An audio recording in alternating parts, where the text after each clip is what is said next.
So what's up? Kamusta? Ayos ba tayo dyan? So nandito tayo ngayon sa may Rusi Malolos branch para sa update natin. At nakita na rin natin itong bagong-bagong nilabas nila ng Rusi Blade 125. So tara, alamin natin yung presyo at yung specification kung sulit nga ba ngayong 2025 ang ganitong motorcycle. Tara, samahan nyo ako, walk order na natin.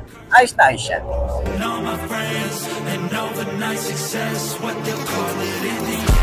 Got this hunger inside of me, violently scratching and clawing. The scars multiplying, I need something more in this life. It ain't finding me, fuck it, I'm done being silent. You see, I need purpose, a reason to think that it's all fucking worth it. A reason to wake up and live in this circus. A reason to fight all my visceral urges. Growing up, never felt like I fit in. I still don't, but it's better when I get wins. On stage, looking out at my best friends. We gon' get real loud till the night ends. I get pissed that I still don't have a top 10. It's a fucking boys club at the top then. Like I bracket haze just to get in. I ain't doing that shit, I don't pretend. Yeah, I wanna be the best. Always had a drive that I had to beat the rest. Yeah, put me in the game when there's only seconds left. When the game's on the line, yeah, you see me at my best. I can feel it in my heart when it's beating at my chest. That's when I lock in, getting better every breath. That's when I'm all in, I can handle any threat. I ain't never second guess, I know I could be the best. Let me tell you what I know about life. Yeah, the more that you push and the more that you fight is the more that you learn. What you got deep inside is the more that you learn. And you'll find out your why. It wasn't ever that cool to be a try-hard, but all the cool kids didn't make it that far. It doesn't take education, it takes smarts. It takes fucking hard work and a full heart. They ain't see the work that I put in. They just see a rock star with a big grin. That's cool, I don't need recognition. I just wanna be free, that's a must-win. Try me in a race, I'ma dust them. If the money hot and tell them I'm a bustin'. I don't understand, hate all the fussing. Get a job, get a life, go do something. So yun ang mga best noon, nakita na rin natin at marami nagre-request ng walk around na to, itong Rusi Blade 125. Ngayon ko lang din nakita to. Available po yan dito sa may Malolos branch ng Rusi. Okay, ano bang meron dito sa motorcycle na to?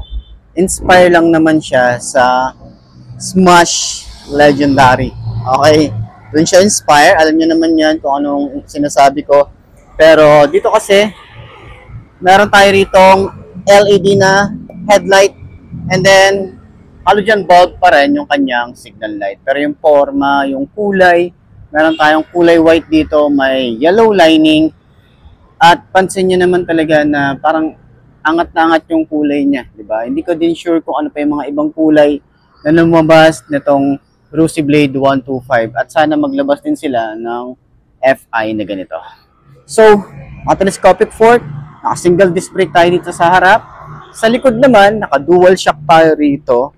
At meron tayo ritong drum brake. Ayan. So, 4-speed ang isang to. Tingnan nyo naman, napaka-forma din. No? Dito lang sa likod, kita nyo yung decals niya. Minimalist lang, hindi siya masyadong sabog. Yung kanyang decals. Napaka-ganda din yung ginawa dito ni Rusi. Sa upuan, meron tayo malambot. Okay, pati OBR, malambot din yung foam niya.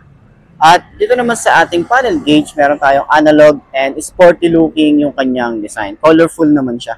So, meron na rin tayo dito ang USB charging port para sa long ride natin. Wala nga lang talaga tayo ritong side pocket. Pero sana nilagyan din nila para at least, di ba, pag nag-charge tayo, meron tayong mapaglalagyan. Or, dahil nga meron tayong utility hook dito, yung bag natin, pwede natin ilagay dyan. And then, habang nag-charge tayo, nandyan, tatago natin yung cellphone natin. So, 5'2" ang ating height. Tingnan natin, upuan natin. Para dun sa mga nagtatanong at nagbabalak, nakagaya ko yung ating height. Ayan po yung itsura niya kapag naka-side stand. Ito naman ang itsura kapag nakasakay na tayo.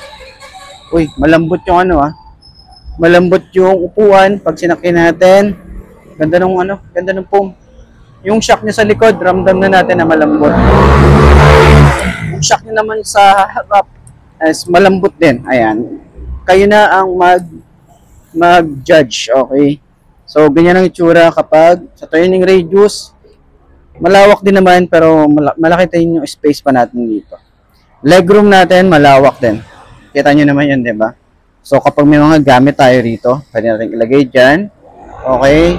So, naka-upright position. Ganito yung itsura natin kapag nagra-rides. Diba? Napaka-upright position niya. So, try natin yung OBR. Hindi natin matry sa ibang motorcycle kapag yung masyadong naka-bend. No? So, ngayon, try natin. Pag nakasakay tayo as OBR, Okay, mataas din naman. Tsaka komportable din naman. Dito tayo nakahawak. Ganyan, or sa rider. Ayan, ganito yung itsura natin, di ba? So, sa tingin nyo, sulit nga ba ang ganitong motorcycle? Sa tingin nyo, mapapabili ba tayo sa halagang 44,500? May ganitong 125cc ka na smash yung datingan. Ayan, di ba? So, pwede nyo akong kontakan sa aking Facebook page na iMark Moto 2.0 and then follow nyo na rin yan at para naman dun sa mga full review, okay, dito sa ating YouTube channel, iMark Moto, subscribe nyo na rin yan. Okay, so, center stand natin. Magkaan kaya siyang center stand? Magkaan naman yung kanyang center stand? Ayos. Learn what you got deep inside, there's some more that you learn and you find out your why. It wasn't ever that cool to be a tryhard, but all the cool kids didn't make it that far. It doesn't take education, it takes smarts. It takes fucking hard work and a full heart. They ain't see the work that I put in. They just see a rock star with a big grin. That's cool, I don't need recognition. I just wanna be free, that's a must win. Try me in a race, I'ma dust 'em. If the money hot and tell 'em I'm a bust.